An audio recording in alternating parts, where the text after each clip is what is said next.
Burak Vardal. Thank you for having me at your office. It's great having you here in Istanbul. It's great being here. My fourth time. Yeah. But I want to talk a lot about Rollic, just as a summary of your company. So you're a CEO and a co-founder of Rollic.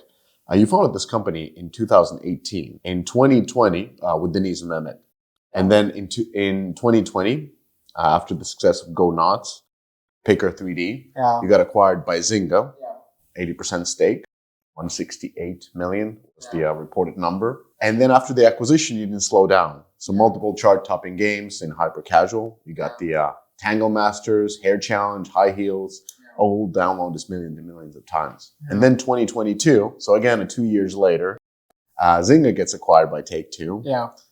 That's a positive. The negative is the IDFA that probably took a hit on the hyper-casual. So things change again. You become a part of this large gaming empire, a much larger gaming empire. And then your business model changes. So now it's hybrid casual. Now your 70, 80% of your revenue is coming from in-app purchases, where in the beginning it was all in-app ads. You've gone through a lot in a very short amount of time. What's the secret sauce of Rollic being on top of, pretty big changes in the industry? Yeah. So I think the first quality skill set of the team, I'll start from that, is being gamers. So when you talk about hyper casual game companies, the perspective in the market is mostly that the teams are more focused on ad tech and marketing, but not mainly on depth of games and systems of games and being core gamers. But the difference of Rollic team being too adaptive to every change in the market, the first thing is the leadership team is a core gamer team. The biggest social element of most of our lives is playing games besides mobile and besides Rollic. So I think that's if you don't have that, it's very hard to adapt the team to the changes of the industry. So I don't like calling genre names like hyper casual, hybrid casual. We tend to call it mobile games in general, but I think the moving from hyper to hybrid was a natural course of business, because since 2019 to 2023, we kept developing better hits every year. So if you take the games you just mentioned, Go Nuts, Picker 3D, and then if you look at 2020 releases, which is Tangle Master, Hair Challenge, High Heels, those are better games than the previous year. And then we launched Fill the Fridge, which is another great puzzle that we ever done. And then last year we launched our first series of hybrid games, which we call Hybrid Series 1, Twisted Tangle, Boss Jam, Screw Jam, Seed Away, and Timeline Up, five top grossing games. So if you look at that, even if we didn't have IDFA, probably we'll be doing more hybrid stuff because every year the team has the tendency to build a better product, right? The only difference of the culture of hyper casual backgrounded companies are we're more focused on building new hits compared to live operations, right? So the energy in the company comes from launching a new hit every year or a couple of new hits every year. That we try to balance it out right now, being a part of Zynga and Take-Two. We learn a lot about live operations especially from Zynga at the moment, right? But I think again, the skill set of the team on top of it, the natural course of progression in our game design mindsets, I call it, and this is a natural outcome, the hybrid model.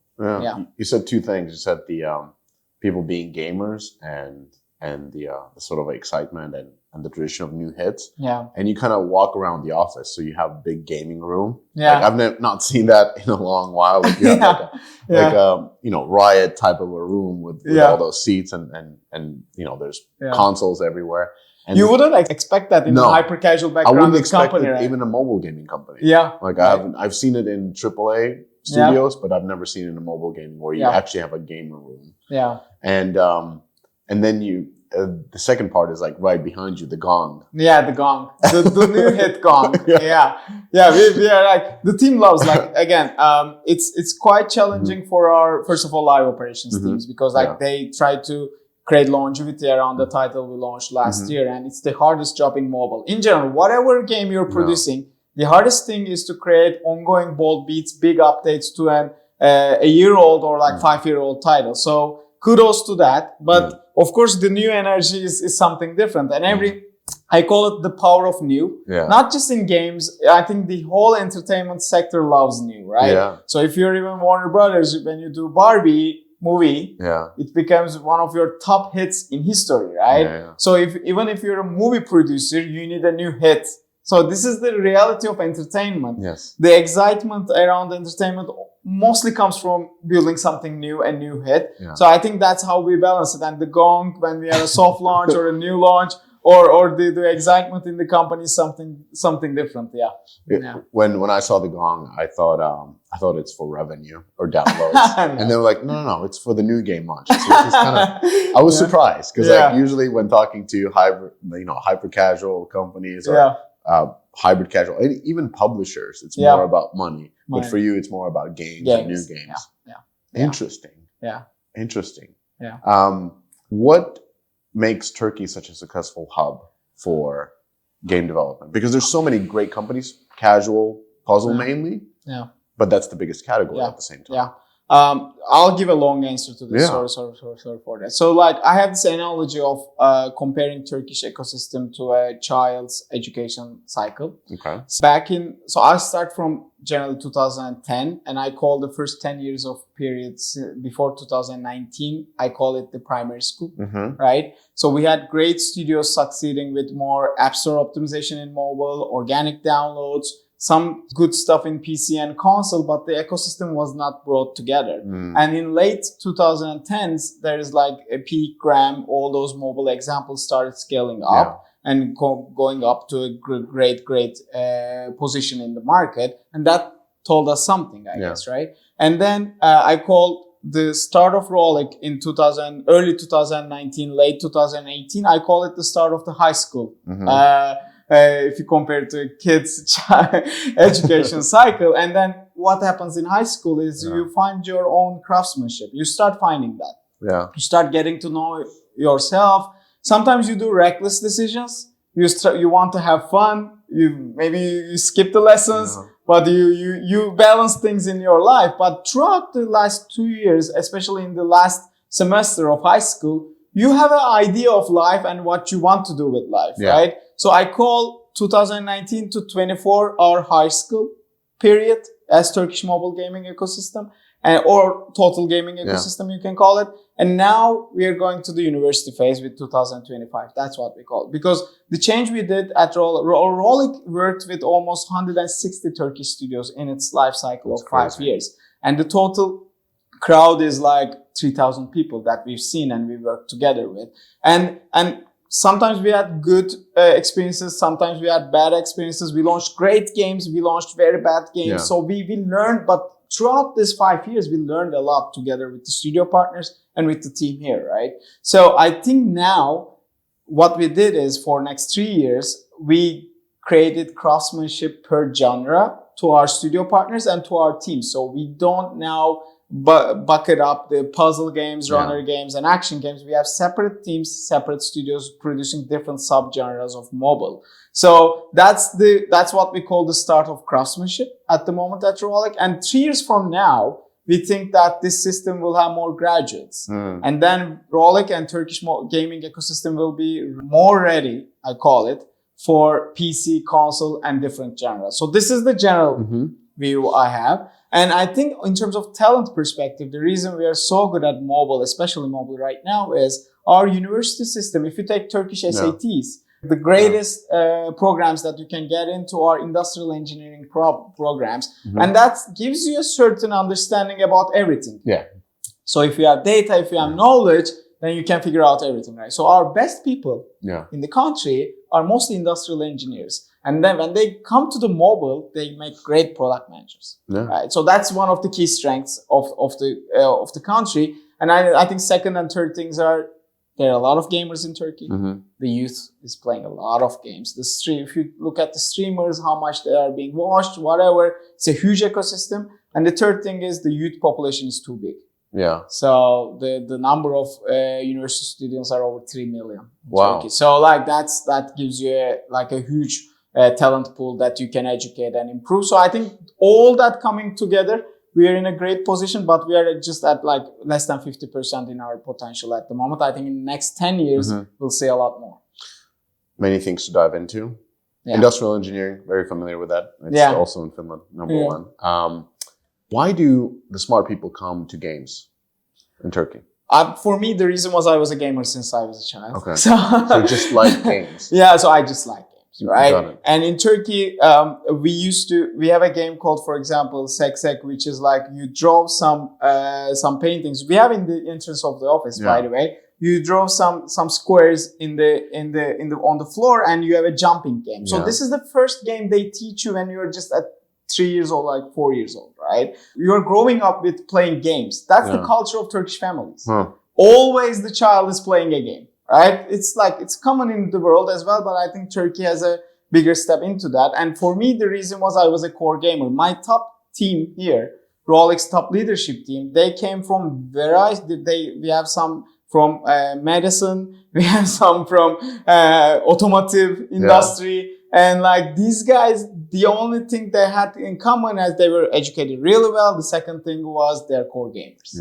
Right? So most of the successful people I've seen in Turkey, I've seen them, they were gamers. And the second thing was the people who succeeded in Turkish ecosystem, some part of it was great marketing people as well, right? So either you're a core gamer or you're a great marketing person. If you combine that together, or if you're just one, then both works actually. This is the main reason right now. And of course, the acquisitions of Rollic, Peak, Graham made a huge fuss in the country. That's why now we get a lot of talent coming into the gaming world as well. Yeah, so now the parents approve if their child goes into gaming. So yeah, it's like in my first interview, I with a Turkish local magazine, they asked me like, how do you define your job? And I told them, if your family doesn't get what you're doing, you're probably doing the right thing, right? and my father called me afterwards and said, like, I opened the magazine to read my kid's interview when you called me that. But like, it's kind of true. Like the families were a bit against the entertainment ecosystem mainly. But now with this success stories, now the kids are more like the students are more comfortable in terms of joining a mobile gaming or a gaming company. So you talked about how the ecosystem evolved from, elementary school to getting into university.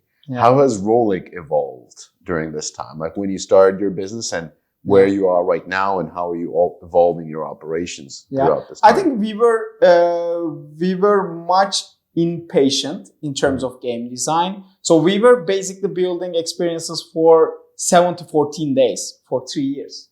Now we're building user experiences in our games for 180 to 365 days. So for almost up to a year right now. And that phase of learning is fun, but tough at the same time, right? Because you need to figure out what is the greatest user experience that you can create for your games. And sometimes the mobile gaming companies have the tendency to focus too much on the systems and big features, right? For us, we have a different view. We want to make the core essence of the game, core gameplay, core levels more fun, right? That's tougher, by the way, because like you can add a lot of systems to a puzzle game or an action game, and you could think that you have a great game. But as a gamer, my experience is when I go to a console game, I probably see the similar systems in many games. But the thing that attracts me the most, the combat system, the mobs, the story of the game. So the core gameplay, core layer is very important. So, and when you have a team of talented, like 15 leaders, it's not easy to get them into a room and like with the same vision. So my job was mostly getting them in the same room and try to tell this again and again that this is the most important layer. Let's focus on this part. And then I think we did a great job there. What we changed in Rollic was focusing on more longevity in our titles with still keeping the fun as our priority in the game design. Two things here. So you talked about like how you've been focusing more on long-term retention, which of course makes sense. And with hybrid casual games or casual games, let's put it that way. Long-term retention also means that your business model changes significantly because the longer the players play, the less money they generate through ads. So you have to go to in-app purchases. How has this change of business model affected the organization? I think the hybrid model, the balance between in-app purchases and ads was not a strategy, it was an outcome. So because of the reasons I just mentioned about making the levels and the gameplay more fun, we figured out that we could monetize through in-app purchases. We don't need more ads anymore, right? But of course, since we still have a very broad audience, for some of our players, some of our levels are very hard, right? And those are mostly like ad-based users. So we still keep some portion of our ads in the game for that part of the audience, but we can still target more engaging users with our level systems and level design. So I think it was not a strategy that we didn't come to an office and said we need more in-app purchases. We just said we need better games. Right? And then the monetization comes on top of it. But of course, with long-term retention, you need in-app purchases to make sure you have a sustainable growth in the game, I'll call it. And that was a natural outcome of our business, I can say. Yeah. And the focus on core game kind of makes sense because core game is what monetizes and especially in puzzles. Yeah. And so the evolution of the core game is the main driver for long-term retention that you have. And it's the hardest part. It's the hardest part because it's very hard to predict how you're going to evolve this type of a puzzle for a year or 2 years and so forth. Is there enough room to evolve? And there's not in all of them. Not everything is match 3. Yeah. Hardest job in mobile gaming is figuring out your 900 levels, right? Because like you can build like 500 levels. They can be fun. But what about the one after that? Right? You need to launch 50 to 100 levels every week to your users. And you need to do it in a certain quality with introducing new things, right? And at some level, your creativity should be very, very high to make sure you can ongoingly do that. And for me, that will be the main separator for next 3 years between us, competitors, and the industry. How creative are you? How innovative are you when you're building a new game, right? Or building late levels in your game. I think that's what we have here in terms of great talent at the moment. So I'm curious to understand how Rollic operates, because if I look at the other publishers in the same segment, they're kind of similar ways of operating. One is many of the publishers are very geo-focused, as you are probably. Probably most of your content, most of your studios you work with, out of those 158, most of them are probably Turkish. The other one is the business model itself. So with hyper casual, used to be probably a lot of revenue share or acquisition of the assets, the games themselves, but not the studios necessarily. And then when looking at how publishers these days operate, they've kind of moved away from the revenue share model to either acquiring the asset where they develop it in-house. As you said, you have a group of experts and genre expertise, or they acquire the entire studio and continue to that. Does this kind of describe how your model has evolved? So I think the question is mostly what's the vision for not next 12 months, but for next 5 to 10 years for the ecosystem we have right now. We have the tendency to become more of an investor to our studio partners compared to a publisher, right? That's why we want our studio partners to have more craftsmanship in certain genres, areas, design elements, and core gameplay elements, so that they know how to create fun as much as Rollic team, right? Of course, being a publisher is tough because sometimes you have great experience with a studio, they're happy. Sometimes you have a bad experience with a studio, they're unhappy. Sometimes it's your fault, sometimes it's others' fault. But if there's a fault, that's mostly on Rollic, and that's how our perspective is. But I think having maybe less amount of studios, but with more quality and craftsmanship, that's the future. So, and then Rollic slowly becoming not a publisher, but more like a fund, more like an investor in these studios. That will be the longevity of the model that we have currently. Of course, this can't happen from today to tomorrow. That's why I call 3 years more of an university, and then we'll see. But that should be the long-term model, so that Rollic can, because this is something we learn a lot from Take-Two as well. Take-Two is, owns all of these studios, and they do a great job managing all these studios, right? So when we have such example that we can foresee, that I think, and I find that model very applicable to Turkish ecosystem as well, and Take-Two and Zynga is very supportive on that as well. They love the development ecosystem that we have here. So I think it's more of a 10 years plan compared to a next year plan, but that's how the model will evolve probably. So let me see if I understood this correctly. The model you want to take in a 10 years period, so we're talking about a very long-term thinking, is that you invest into studios that have proven to be good to work with repeatable success and great relationships. And those are fewer. Then, you don't need to work with 150 studios perhaps, but maybe like tens of studios. Yeah. And you make an investment in those, and you invest basically into their growth and autonomy so that they can operate independently.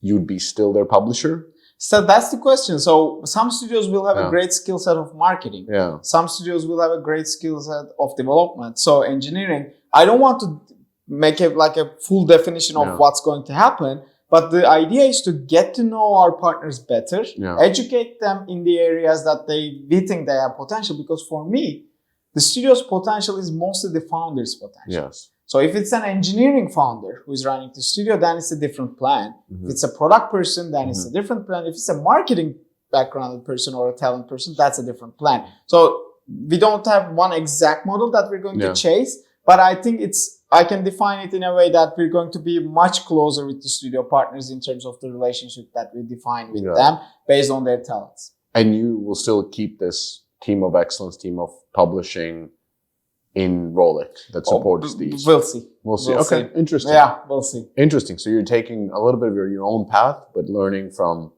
Take-Two how they built the empire and trying to do the similar one in Turkey. Yeah. And you're still going to be geo-focused.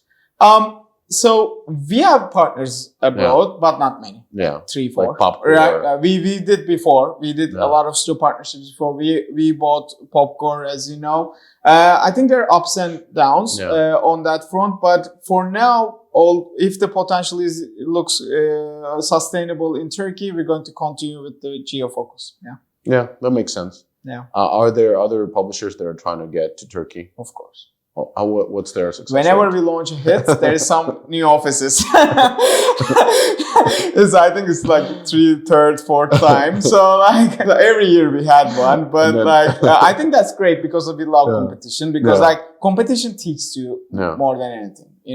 The reason we are here in this position is the big competition we had back in 2019, 2021.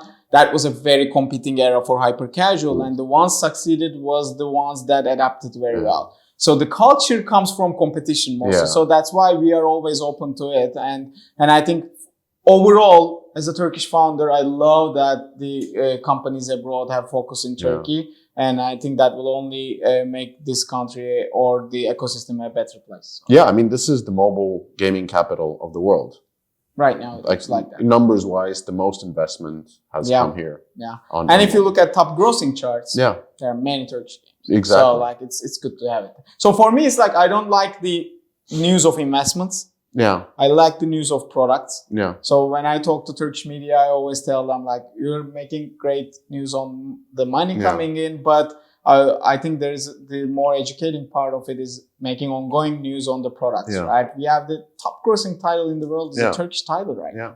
So like it's great to see that there, and many new launches are coming in, many studios are adapting. So I think ongoing product success is the key for future investments. We need to keep that up. We didn't do a great job from the investments we received in 21 and 22. Because the product outcome of those investments should have been much higher, right? So, but right now, I think that was a pandemic situation as well. There was slightly an overinvestment in the world. But right now, I think we're doing a great job in terms of sustainable investments and growth in Turkish ecosystem. Yeah. Well, Grand Games just beat the record of fastest. They're doing great. Yeah, fastest. I'm a fan of their job, and like I think they're evolving the hybrid model very well. So there are many studios that are up and coming as well. And the lucky thing about Rollic is most of these founders, ecosystems, whoever, we probably worked them at some point of time, right? So like it's a great scouting opportunity having Rollic's publishing ecosystem. And that's what Take-Two and Zynga loves as well. So Well, I'm curious to understand like what's the competition like from your perspective inside Istanbul, like between different studios? Like, is it a healthy competition? Is it over aggressive competition? And how has it evolved? So Rollic is mostly on hybrid model. So for us, it's always healthy, right? Yeah. But for casual studios, sometimes it becomes unhealthy. And it's very hard to compete. Sometimes it comes to a place where it's very hard to compete with each other, and it makes it gives a harm in the total of the ecosystem. Yeah. I don't like that a lot, because in Turkey shouldn't be an ineffective investment place in general, right? We should keep up the products, but we should keep up the effectiveness of investment and return of investment as well. That's very important to keep. So therefore, I think for us, there's no problem generally, because our talent pool is also a bit different. We're generally at Rollic, we're looking for more and more core gamers. Mobile gaming casual puzzle studios have a different perspective in hiring. Not good or bad, not right or wrong, but we just want to see people, if I give you this glass and this ice, can you build me a game in an hour? That's the question of Rollic when we are doing the hiring. So it's a different culture, different perspective. It's not applicable out of 10 candidates, it's like 3 or 4 of them are applicable to us, or even less. So that's why we are competing in a total different talent pool compared to them. So for us, it's healthy. Overall, sometimes it gets unhealthy, sometimes it gets healthy again. So I've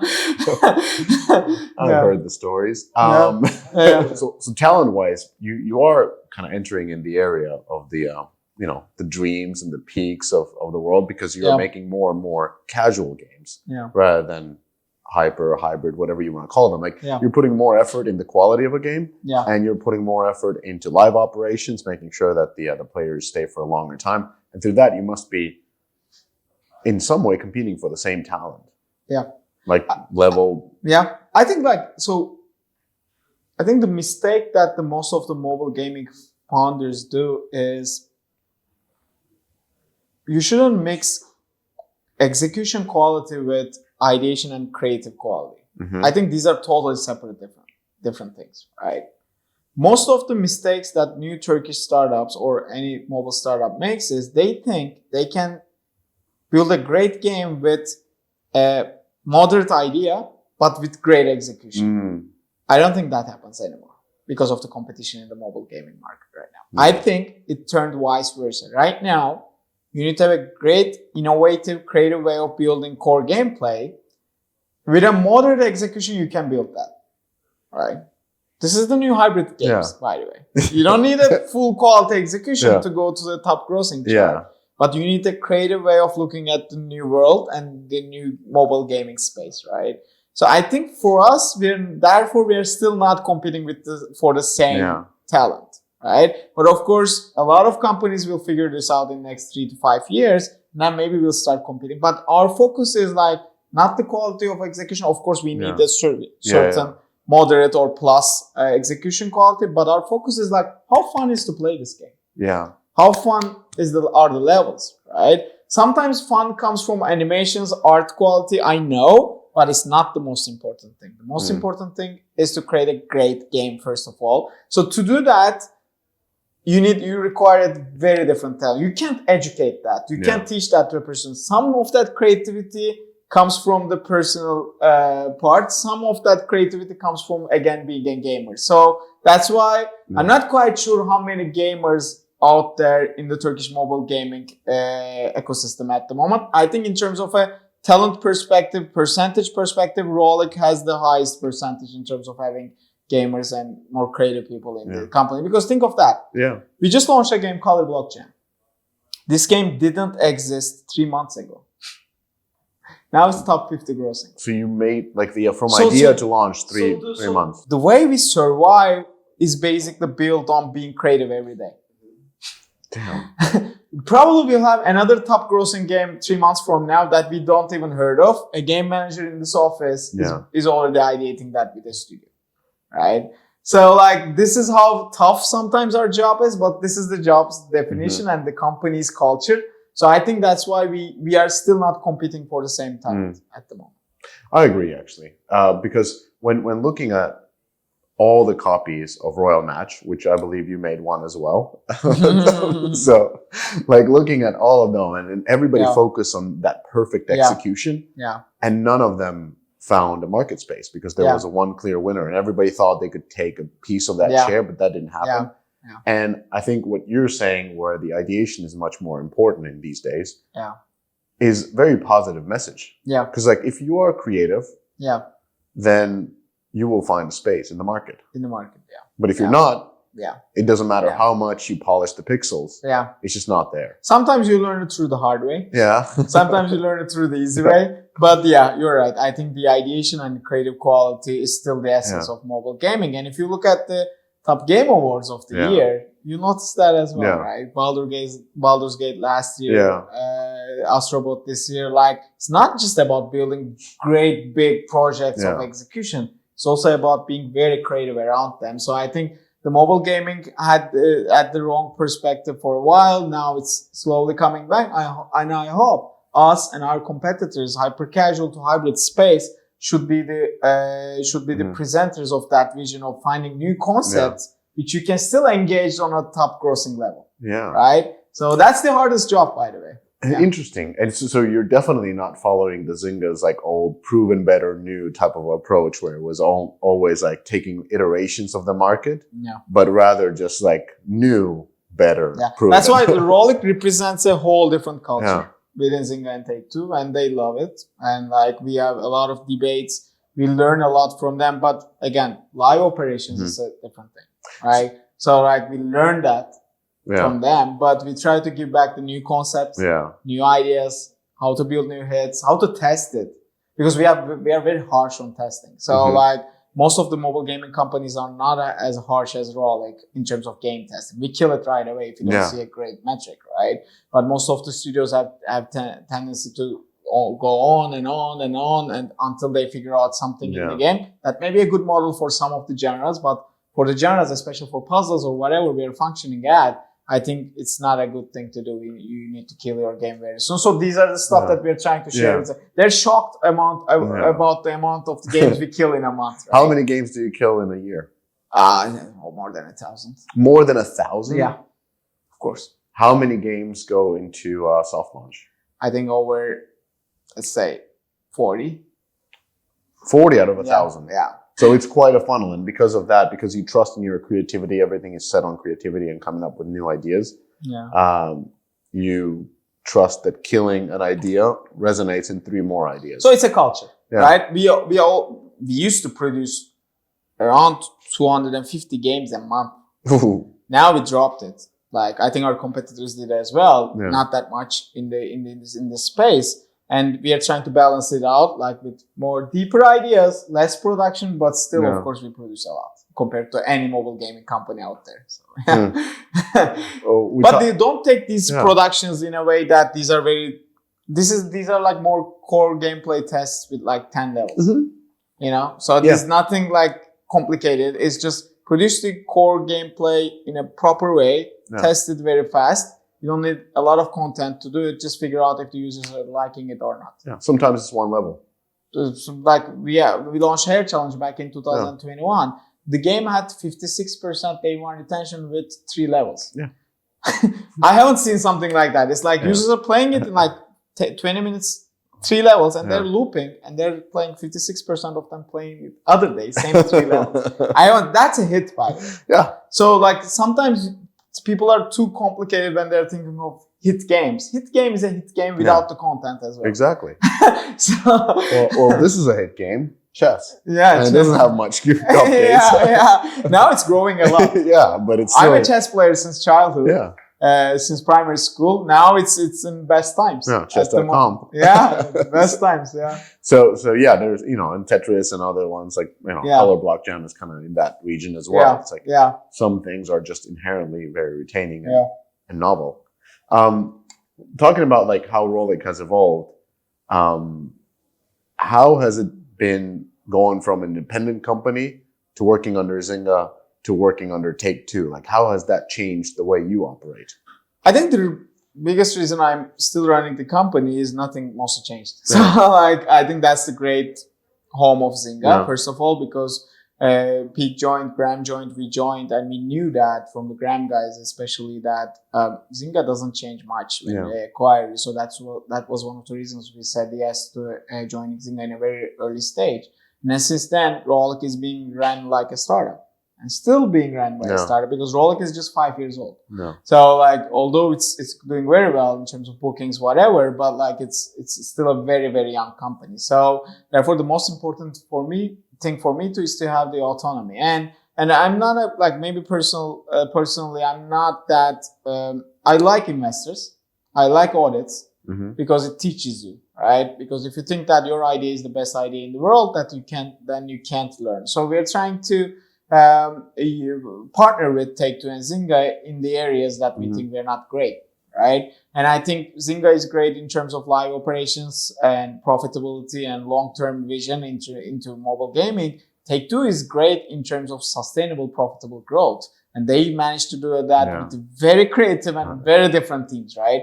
So it's amazing to learn from both at the moment. And I think Rollic is slowly becoming a mix of those cultures, right? Influences. So that's why it's great for me. I think it's great for the team as well. But overall, not much changed. I can call it. We just learned from each other. Yeah, it's wild. Rollic is older than 5. It started 2018. It's actually December 2018. Yeah. Oh wow. So it's January 2019. I call it sometimes. Yeah. Wow, it's a baby. Yeah, it's a baby. A toddler. It's a baby, yeah. Wow. Well, it's super impressive. It's a huge baby, but it's a baby. But it's incredibly impressive how quickly you built the company. Yeah. It's insane. And it's still growing. Thanks. Yeah.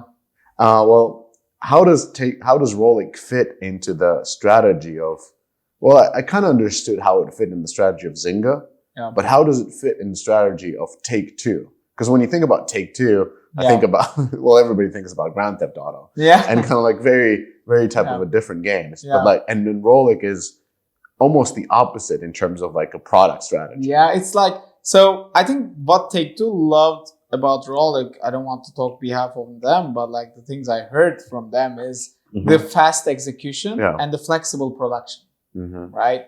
Because those products comes with a certain concentration, maybe of 10 years now, right? $1 billion budget. Or like very big projects. But Rollic has a very quick execution quality that can be applicable to different areas in the world. For example, the IP partnerships. We have like UFC, Power Slap. Now we're building another one. Maybe Barbie partnership that we just announced. We're building a Barbie game. You made a Power Slap game? Yeah. So those all came from Take-Two by the way. So it's not just like we went to Power Slap. It's a mutual collaboration with Take-Two, and Take-Two loved it because we launched a game together with UFC in 8 weeks. Wow. And that's a new business for everyone, right? So I think that's where Rollic sits in like quick market opportunities that you can take are out there. And Rollic has a great studio and development ecosystem which can take that opportunity and turn it into a real product very fast, right? So I think that's the area of the where Rollic stands, and that's the gaming space. And on top of it, there's the of course like being a hyper casual backgrounded studio and a publisher, we have a great learning in terms of ad tech and marketing, which is quite advanced compared to, and also on the ad monetization space. So the ad tech vision of next 5 to 10 years and how to set it up for Take-Two, Zynga, or whoever, I think that's where Rollic plays a huge role in terms of guiding the company and with the latest fresh data that we have in terms of scale. So I think those two areas looks highly positive on our end. And again, we try to learn and adapt at the same time. Yeah. Interesting.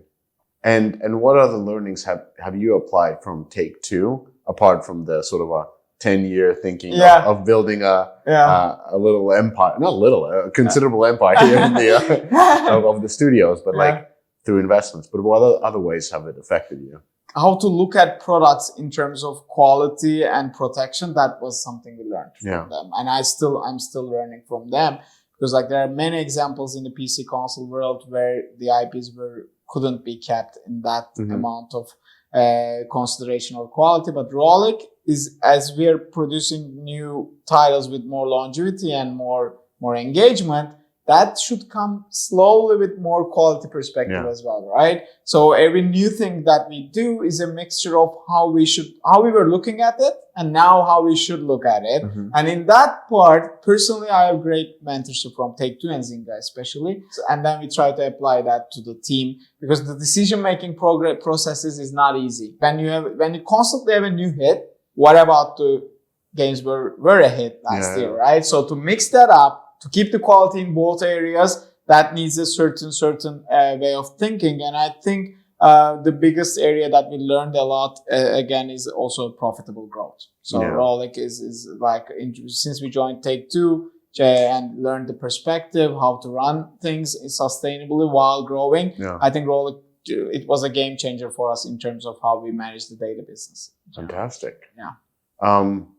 Well, you've been running this company for about 6 years now. Yeah.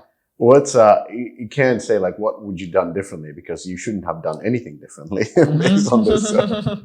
But what has been the most surprising thing about growing during these 6 years? I think not doing differently, but I think the hardest job I had was when we were a startup, we were 10 people, right? Yeah. And it was very easy to get everybody in a room, align on one vision, one operational perspective, and then do it. And then go back to your desk. Everybody is doing whatever we just talked about. But having a bigger organization, especially with very talented leaders, I think my hardest job is like I'm like a manager of a football club right now. Like it's very hard to manage, but like it's a positive curse that I have at the moment. It's not easy to manage great talents in terms of with different craftsmanship, right? And the hardest part is to make everyone align in a single vision for next 5 to 10 years, right? So that's why I'm a bit repetitive these days, and to keep everyone in the same page.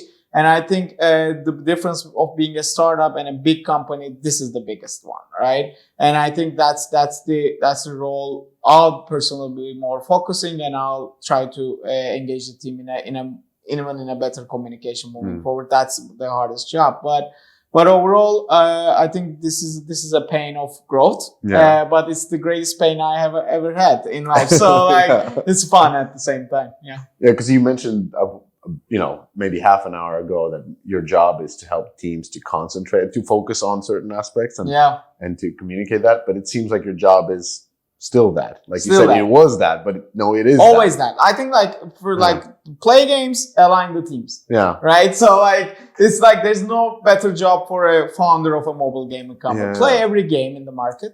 Play more games. Yeah. Like know your product, know your craftsmanship. And also on top of it, align your talents in a single vision that they're being successful at. Right? So, because like whoever you have, what kind of talent you have, they have the tendency to go in different paths. Yeah.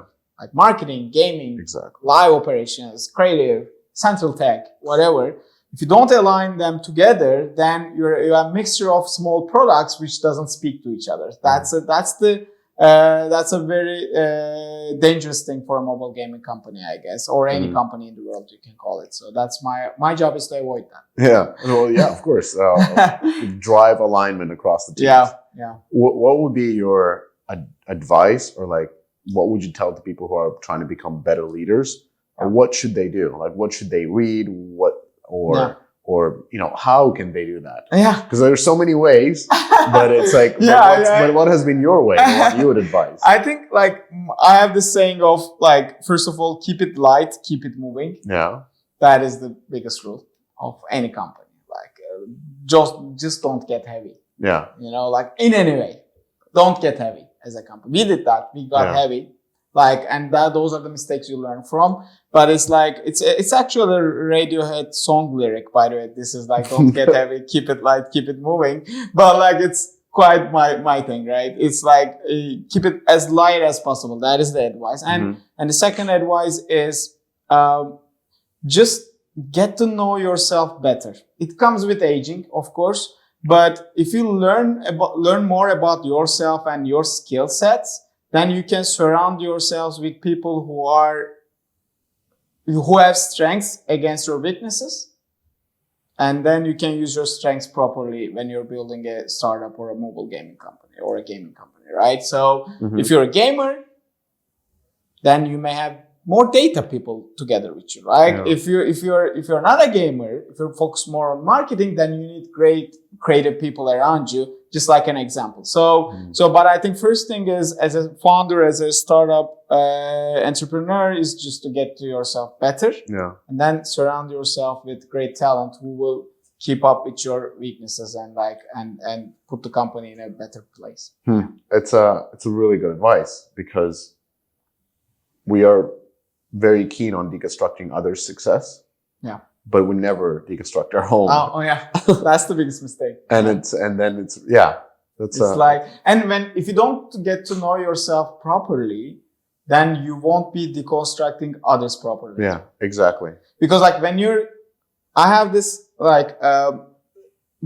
deconstructing other mobile games, other games in the world, when you're looking at what they did great, you'll probably miss something that you even thought of if you don't get to know yourself. Exactly. Right? It's like a creative skill set that you need to continuously have for yourself and ask questions to yourself. Yeah, it's impossible to replicate what others are doing if you don't understand what you're capable of doing yourself. Yeah. And what are your strengths. Yeah. You mentioned this, like, don't get heavy. Yeah. What does it mean in practice? It's like, keep effective teams. Don't overhire. Don't overbuy.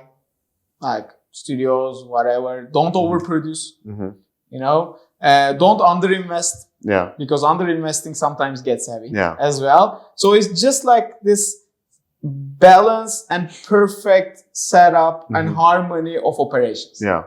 Right? Because the success of your company is just the success of your daily tasks. The total of your daily tasks makes the company, right? Yeah. So that's why it's the perfect harmony of optimizing everything through keeping light. You know? Yeah, so don't overextend. Kind of like in your case, it would be if, others are opening up publishing studios here in Istanbul. You'd be like, you know what? Let's open up an office in Paris. Yeah. That would be heavy. Getting a lot heavy. Yeah. But it sounds fun. Yeah, it's like, or just like, let's put it this way. Yeah. Don't put too much expectation between two hits. Okay. Right? So we built the games that we called Hybrid Series 1, which were great top grossing hits. So if I go to Hybrid Series 2, which is like Color Blockchain and onwards, and if I say, okay, I want 50 more features in this one before launch, that's wrong as well. Right? That is getting the team too heavy against their culture. Right? So it should have a small step. We should keep it light and keep it moving while producing. So that's the idea. Yeah. Can I challenge your actions against your own strategy? Yeah, of course. You're working on a Barbie game with Mattel. Yeah, I think that's Hybrid Series 4 or 5, we call it. So I think it's an R&D, but it's a great product. We always keep some small portion of our production in the games that we are doing research and development, right? Because that also teaches a lot. The fail of Mayor Match, we never learned from something more. Okay, so Barbie probably will be a great game, great hit. Yeah. But if we don't even succeed it, we'll learn a lot from it, right? And then we apply that to the hybrid learning. If we don't produce these R&D stuff, then the hybrid learning is not pacing probably. So that's why I think there's a way you can do that with not getting heavy. Got it. Okay. I hope that was a good answer. Or if I convinced you, you don't look much convinced. Well, if you fail, at least you learn. But yeah, like working with an IP is something that I have a little bit of, I have experience of. I can imagine. And as you know, it's not light. I can imagine. And we learn a lot from Zynga as well. And Take-Two. It's not an easy job. But it's just about who are you developing, who are you giving that weight to. And if that excites the team, that's a couple of questions we have. Yeah. Well, hopefully it's a success, and you'll learn how to work with big. There's not many bigger than Barbie. Yeah. I've had I want to ask the final question is what would be your advice for other founders who are kind of in the beginning of the journey, not 6 years in as you are, but more on let's say at the beginning of their wave of like how to succeed? I think you're asking this in terms of a gaming perspective, right? So I think like getting to know your products better than even the first company joining to your team is quite helpful. So sometimes studios have the wrong perspective about like, I can hire this person to this position and that person can teach me. That probably won't happen, right? So like I'm not a fan of growth with too many talents that the founders of the founding team doesn't have any knowledge around, right? So that's one of the most dangerous things that can happen to a new game company. So if you don't feel ready in terms of product knowledge, just take your time, play more games, learn more, talk to more people until you're ready for game design, level design, marketing, every aspect of a mobile gaming studio, right? At least like 50% ready, at least, so that you can still make a conversation out of it, right? So I think that's one of the key points. You can't build a car if you sometimes tech businesses and app businesses are like, since they are slightly easier to produce, everybody thinks that there's less craftsmanship in them because doesn't many people go out there and say that I'm going to create a new computer tomorrow. Yeah. Because they think they don't have the computer engineering skills, right? And they don't have the production skills to do that. They don't know anything about it, so they don't go into. But apps and gaming is not like that. So people have more tendency to join in such areas without much knowledge. So I think first of all is the greatest knowledge is to play games. And if you haven't played enough amount of games or enough amount of time in games, then just take your time, build yourself up, and then wait for the right moment.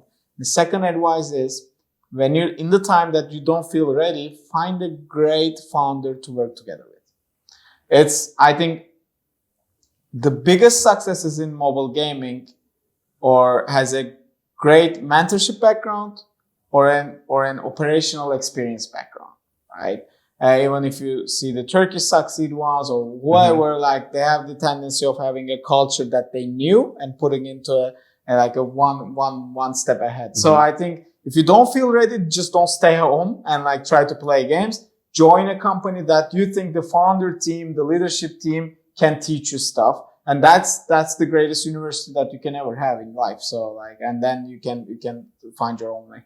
Yeah, I mean, Take-Two is filled with great leaders, so like yourself. So thanks for that. Yeah. Pleasure of having this conversation. Yeah, it was great to have you in the office, and I hope you enjoyed it. And I wish good luck to all the members of the mobile gaming ecosystem for next 2 to 3 years. I think we had hard times post pandemic. Now it's good times, and it's time to grow again. And I think all aspects of the industry has a chance to grow in the next 2-3 years. So I'm quite hopeful about that. Time to get creative. Yeah. Thanks. Thank you so much, Burak. Cheers. Thank you. Thank you, everybody, for listening.